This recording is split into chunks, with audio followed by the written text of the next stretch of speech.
Good morning, good afternoon, good night, and welcome back to Jalen Talk Sports. Today we're going to be speaking on the Patriots season and honestly a Super Bowl recap. It's more of the recap than the season. I have been a lifelong Patriots fan. Ever since I've started liking football, I've been a Patriots fan. And with the timing that I did become a Patriots fan, a lot of people did call me a bandwagon. Problem with that was I was 6 years old.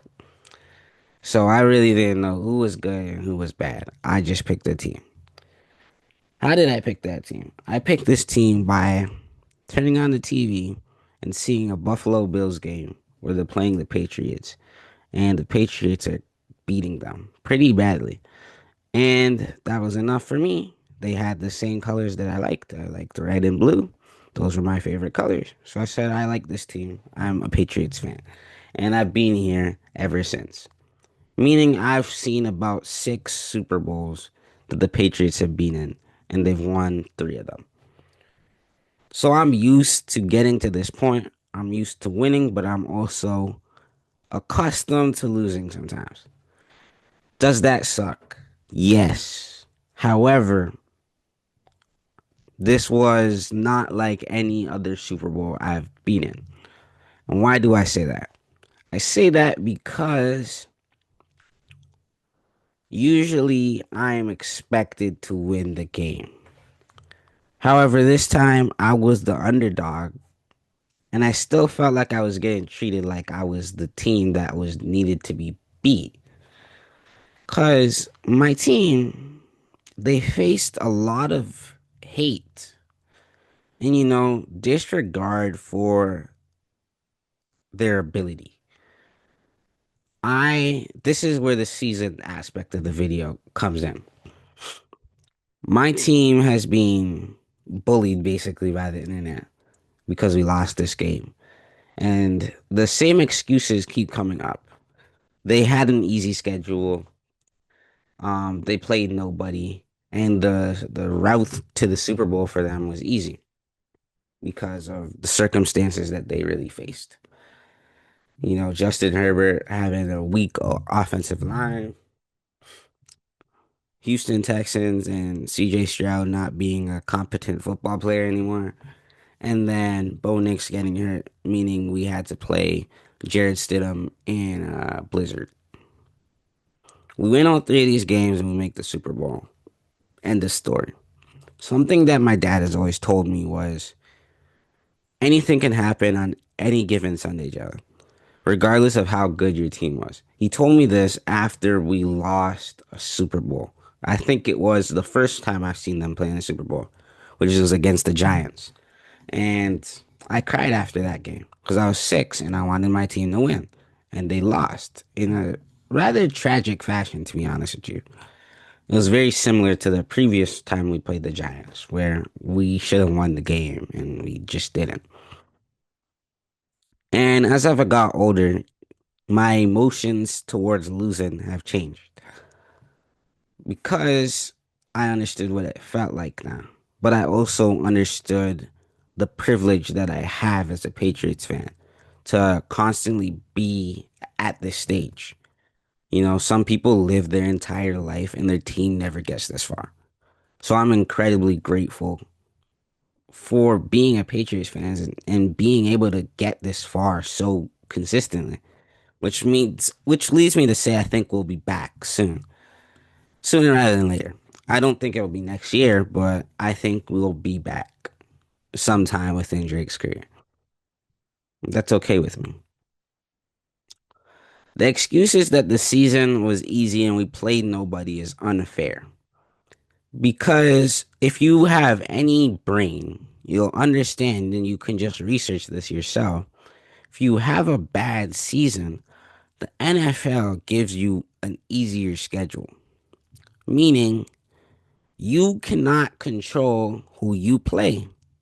Just like in college, where you had to play all those teams in your conference, and then you have like 3 or 4 games that you can kind of have autonomy over in terms of who you play.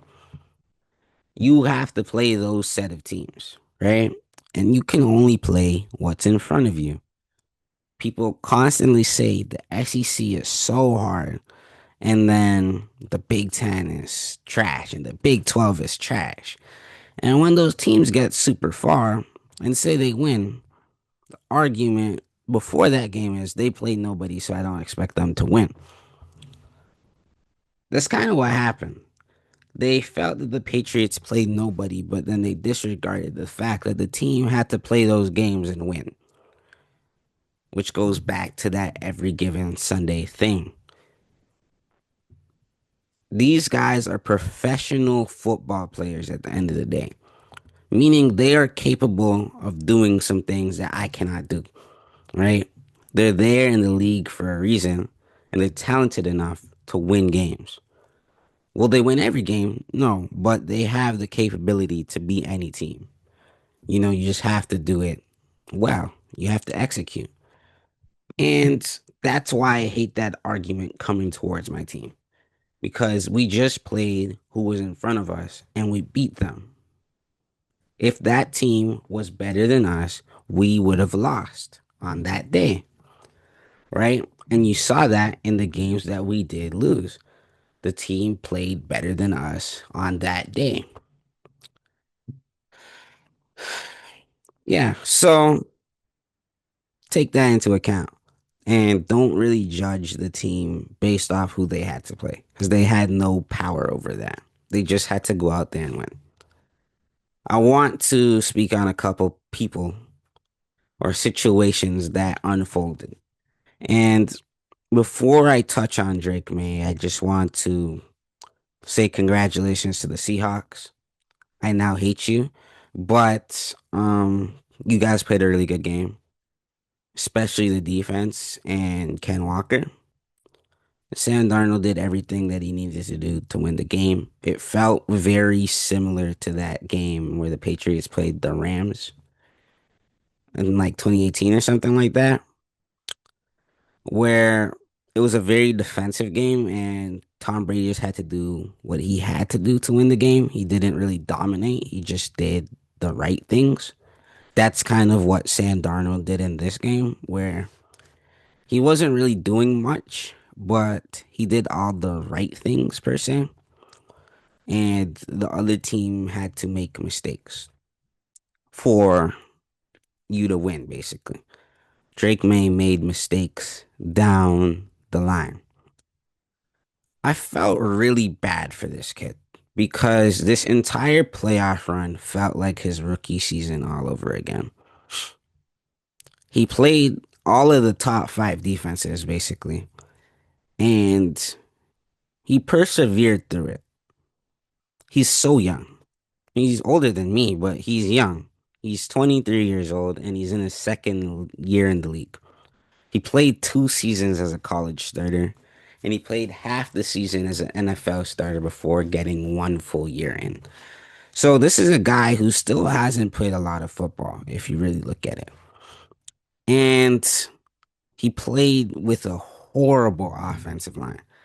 I'm going to speak on two specific players in the next like part of this video, but Drake had a really bad hand dealt to him in this game.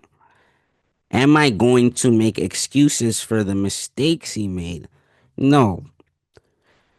However, I don't want people to be excruciatingly hard on him like I'm seeing on the internet right now. And the argument I'm seeing with that is Drake May was an MVP candidate and he came second. So why was he so bad in the playoffs? I think with a more experienced quarterback, this might have been a little bit different. However, I will say, what did you want him to do? He had a bottom five offensive line, and he has basically no time to throw the ball. And this leads me to the coordinator, Josh McDaniels, who's done this for a very long time. He was not calling the right plays to accommodate for the struggles that Drake May was really having in this game, where He was unable to read the defense because he had no time to actually go through his progressions.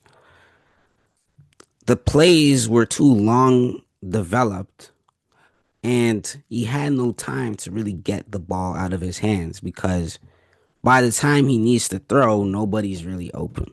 Yes, he did miss some passes. I'll call him out for that. There was some easy passes that he missed. They were on him.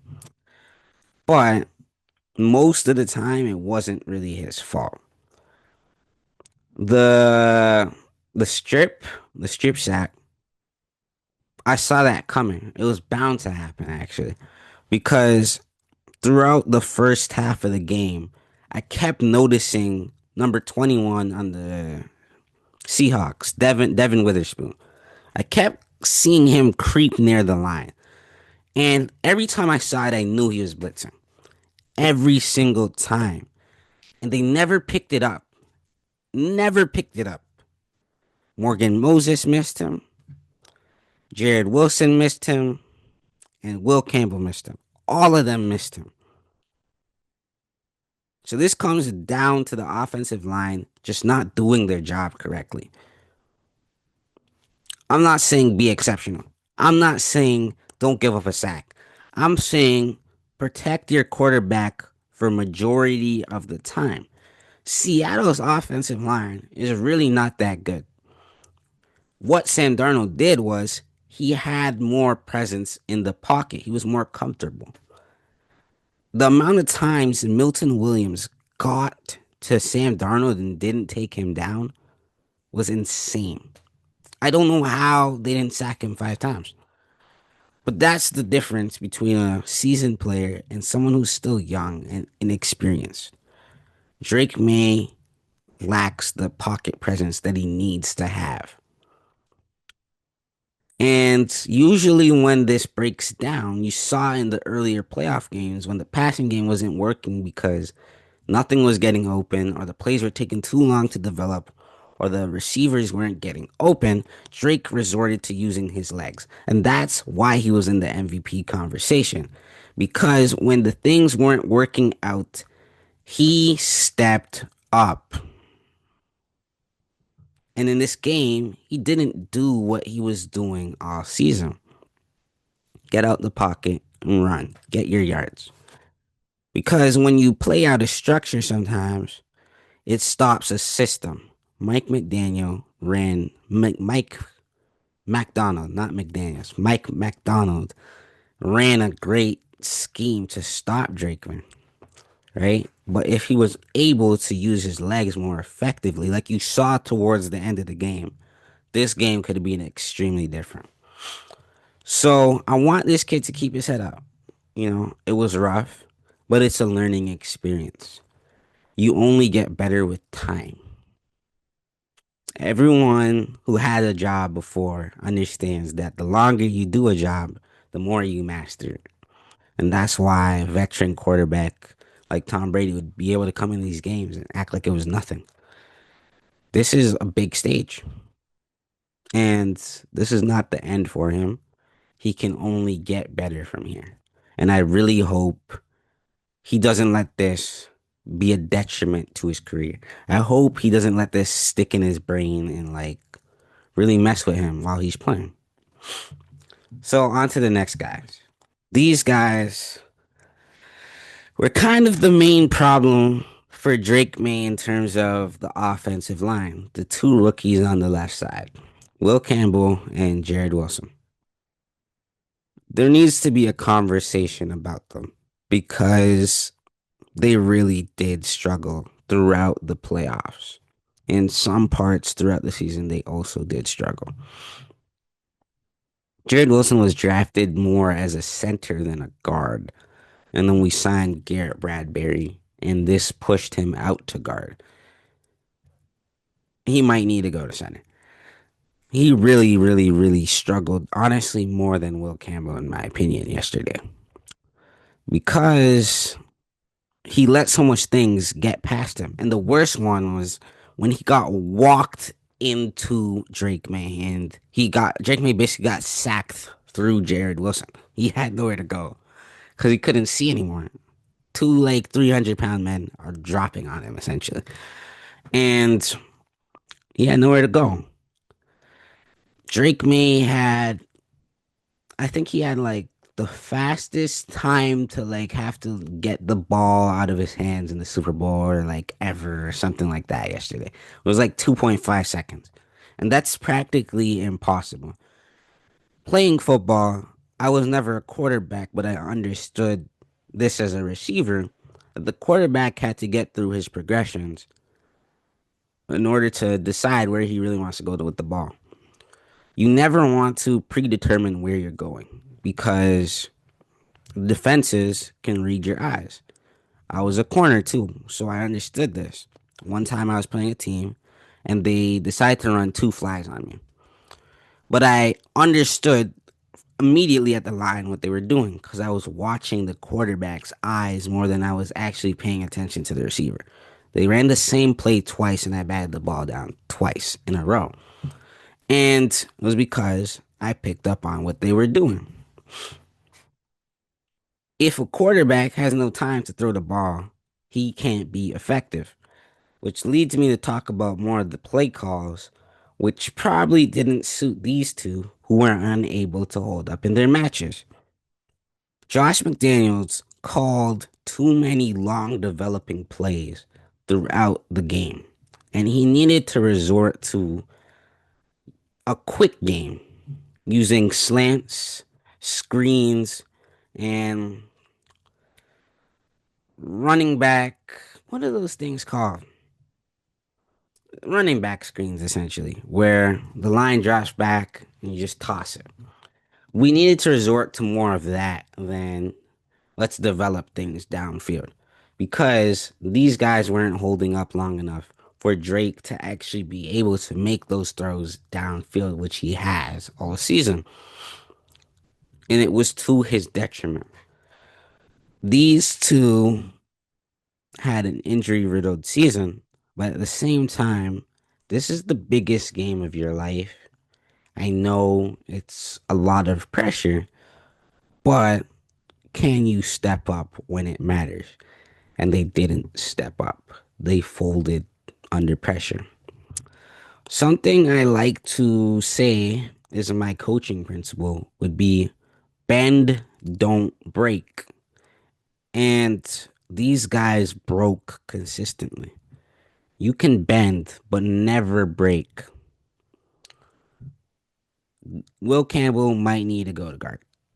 I don't know if he has what it takes to be a tackle anymore. Wilson, send him to the middle. Because Bradbury was on a 1 year contract. So you go to center now. And then go find a new left tackle.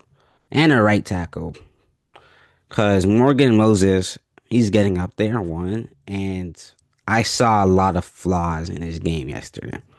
He's too slow and he's too big. You need to be more agile as a tackle in this game. You can't just be all strength. Because these edge rushers nowadays, they're so fast and elusive and quick that you being big is not enough. You being big is not enough. If you look at Will Anderson Jr., if you watch how he plays, he's not actually really that big, and that was his concern coming into the league. But look how he dominates offensive lines. Speed, his ability to bend, and the fact that these tackles and guards are unable to move at his pace, right? So I think move these guys to a position that's more suitable to their build and their skill set. And I think that's guard and center. Last but not least, I want to talk about the defense. And, I really want to give a shout out to these two guys in this specific picture, Craig Woodson and Christian Gonzalez. These two played a great football game.